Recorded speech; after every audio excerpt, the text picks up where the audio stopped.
G30, il est 11h.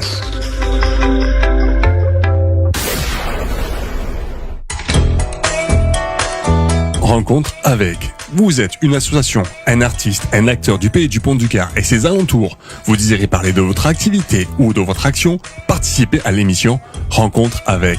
Tous les 3e vendredis du mois à 11h et rediff le 4e mardi à 15h.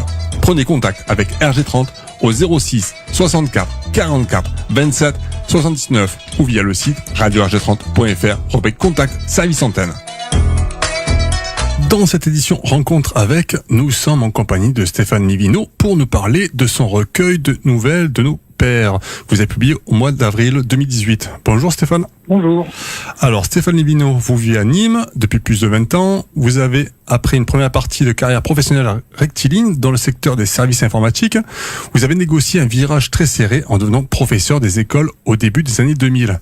Cette trajectoire sinueuse vous a amené sur les chemins de l'écriture. Amateur de textes courts et vifs, vous êtes auteur de nouvelles dont certaines sont publiées sur la plateforme de l'éditeur propulseur de littérature courte Short Edition. 2 de ces textes, Le Château de mon père en 2017 et Le Harem en 2018, inclus dans votre recueil Des nouvelles de notre père, ont été primés lors de Grand Prix du cours. Avant de continuer de parler un peu plus de votre livre, si vous nous parliez un peu plus de vous pour que nos auditeurs puissent vous connaître un peu plus. En 2000, vous êtes devenu professeur des écoles. Qu'est-ce qui vous a poussé à faire un tel virage ? Alors, je suis effectivement devenu professeur des écoles à l'âge de 35 ans.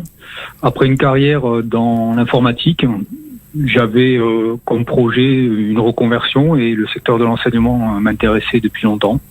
Donc j'ai décidé de prendre ce virage professionnel. Et c'était dur le changement ou pas ? Non, le changement a nécessité de prendre une décision qui est une décision évidemment pas simple à prendre, mais ensuite, il a fallu que je reprenne mes études pour pouvoir postuler au concours de professeur des écoles puisque je suis enseignant dans le primaire. Maintenant, on va parler un peu plus de votre livre quand même, c'est pour ça qu'on est ensemble.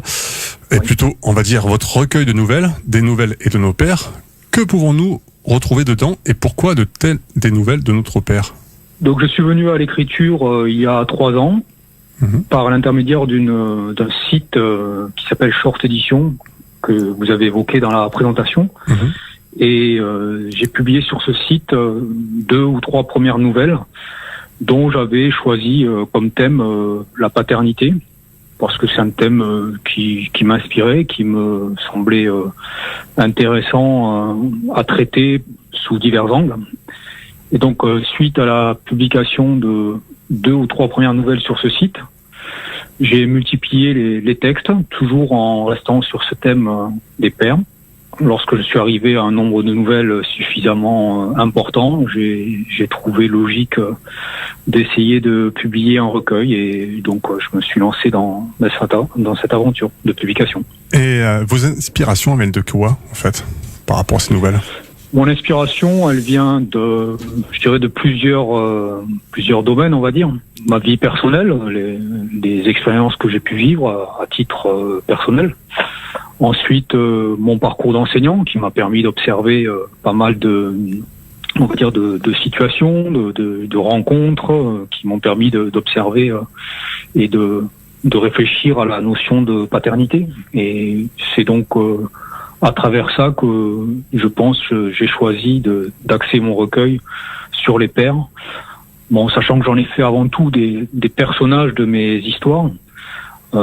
Certaines de mes nouvelles, on va dire, ont une certaine profondeur dans l'analyse que je peux faire de ce qu'est, selon moi, la paternité.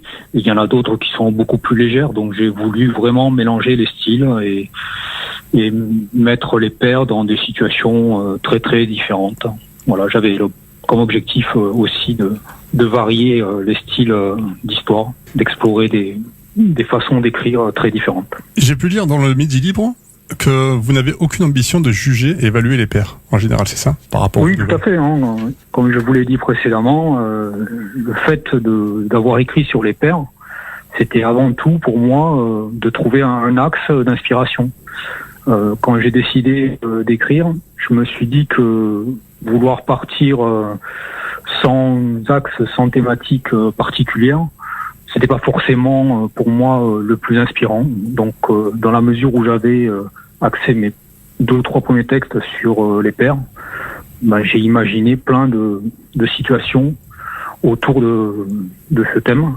Et ça m'a permis aussi, au travers de ces histoires, d'explorer pas mal de sujets de société. Dans mes histoires, j'aborde aussi la société telle qu'elle est aujourd'hui, des sujets très très variés. Là aussi, j'ai voulu diversifier le propos, on va dire, et les écritures. Alors, vous écrivez aussi des nouvelles pour la plateforme, alors Short Edition, ce qu'on disait tout à l'heure, c'est un distributeur d'histoires courtes qui se trouve à la gare de Nîmes, aussi dans les aéroports. Ça consiste en quoi, en fait, ces éditions, en fait? Donc, ce site permet à des auteurs de proposer des textes. Ces textes sont ensuite étudiés par un comité de lecteurs. Et donc, ce comité de lecteurs décide ensuite de publier les textes ou non, selon des critères d'évaluation qui sont propres à la plateforme Short Edition. Ensuite, ce texte, à partir du moment où il est mis en ligne, il est lu. C'est ça qui est assez agréable pour un auteur, c'est d'être lu. Et ils sont commentés par les lecteurs. C'est un peu, on va dire, cette plateforme qui m'a vraiment donné le goût de multiplier les textes, parce que lorsque mes premiers textes ont été publiés et que j'ai eu des retours positifs, ça m'a donné envie de produire d'autres textes. Et voilà comment l'aventure a commencé. Donc ces textes sont accessibles sur Internet. Et comme vous l'avez dit, la plateforme Short Edition, enfin la société Short Edition, a aussi inventé ce concept de distributeur d'histoires courtes, c'est-à-dire des bornes qui sont à disposition dans les gares, dans les aéroports, qui permettent à des personnes qui ont des temps d'attente à combler, de lire des histoires qui sont écrites par des auteurs amateurs ou des auteurs, on va dire, qui n'ont pas une énorme expérience, ce qui est mon cas. Voilà, donc à travers Short Edition, mes textes sont lus. Ça, je dirais, c'est le hasard qui l'a voulu, c'est que mes textes voyagent, puisque aujourd'hui, quelqu'un qui attend en gare de Nîmes ou en gare de Lyon, il peut, à un moment donné, tomber sur un de mes textes et je l'espère, passer un bon moment à lire une de mes nouvelles. Est-ce que ça vous sert aussi par rapport à l'école ? Est-ce que vous en servez quand vous êtes en cours? Je ne m'en sers pas parce que mon recueil et les nouvelles que j'ai écrites, même s'il y en a certaines qui sont plus légères que d'autres, pour moi, elles sont destinées à un public adulte. Donc, comme j'enseigne dans le primaire, je ne les exploite absolument pas en classe. Voilà. Simplement, le fait d'écrire ces 2-3 dernières années, ça m'a donné encore plus envie auprès de mes élèves de leur donner le goût de la langue française, tout simplement. Donc, comme je le faisais avant, j'essaye de poursuivre le travail que je fais avec eux sur le goût des mots et l'envie d'écrire, bien entendu, à leur niveau d'élèves de 10-11 ans, puisque j'ai des élèves de cet âge-là. Est-ce que vous avez l'intention de prochainement de sortir un autre livre? Ou est-ce qu'il y a un livre en préparation? Je n'ai pas de projet dans l'immédiat, parce que mon recueil a été publié assez récemment. Donc aujourd'hui, ce que j'essaie avant tout, c'est de faire vivre mon livre, de le faire découvrir avec les moyens que j'ai à disposition, qui sont des moyens assez modestes, puisque je suis auto-édité. Donc à partir de là, j'essaie de promouvoir mes textes localement. C'est ce que j'ai pu faire auprès de librairies nîmoises, puisque mon livre est disponible dans 3 librairies nîmoises. Et ensuite, j'utilise les réseaux sociaux et je sollicite des blogs littéraires pour faire connaître mes textes. Voilà, donc c'est un travail qui vient après l'écriture, qui est un travail intéressant, qui est un travail qui n'est pas évident non plus lorsqu'on n'a pas de maison d'édition, mais je trouve l'aventure finalement assez intéressante. Après l'aventure qu'a été l'écriture, la promotion est aussi une dimension de mon parcours qui est intéressante. Je vous remercie Stéphane. Alors je rappelle que vos livres Des nouvelles de nos pères se trouvent soit à la librairie Tessier, soit à la librairie Goyard, et la troisième, je ne le sais pas. Peut-être. C'est la librairie Diderot. Diderot, d'accord. Et ainsi que sur Amazon et sur Lulu, c'est ça ? C'est bien ça. Alors, tous les renseignements, on les mettra sur le site de la radio pour aller sur la page Amazon ou sur la page Lulu directement. Que nous pourrions retrouver encore quelques histoires sur le site Short Edition aussi. On mettra également le lien. Et dans le distributeur, est-ce que vous avez autre chose à rajouter que nous n'aurions pas parlé? Déjà, je veux remercier votre radio d'avoir pris le temps de découvrir mon travail.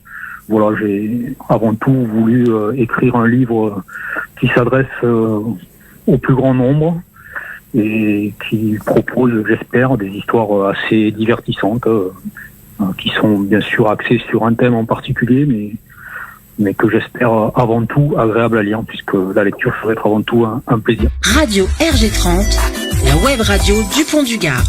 RG30.